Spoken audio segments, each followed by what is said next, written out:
happens if you walk up to your Riso and there's no paper loaded in? No worries, it's very simple to load new paper in. First and foremost, there's two ways that you can load paper into the device. The first is the short edge, which is the shortest side of the paper. Secondly would be long edge, which is the longer side of the page. What you're hearing there is the printer's asking for more paper, just in case you didn't know. Keep in mind that just because you load the long edge doesn't mean it's going to take longer to print. Purely what this is referring to is the orientation that you also select when you go to print. I'm going to go ahead and load it long edge. In doing so, I come around to the side of the device and place the paper in.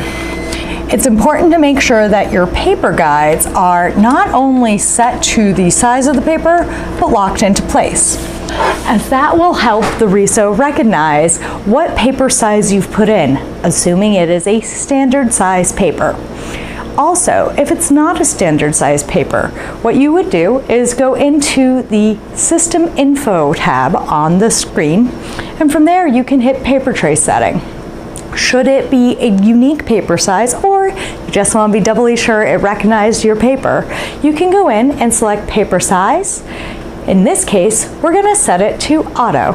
That way everything loaded in, assuming that it's locked into place, will automatically be recognized.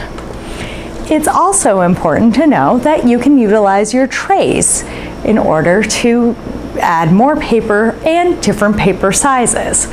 From there, you would simply open the tray, load it in, and once again, you're going to want to make sure that the guides are locked into place and set up against the paper so it automatically recognizes what size is loaded in.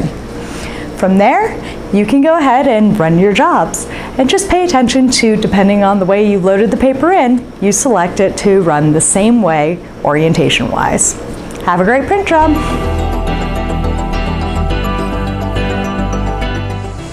When you put the paper down on the standard feed tray, proper loading is to put the paper in, close the guides, the paper guides, and lock them down.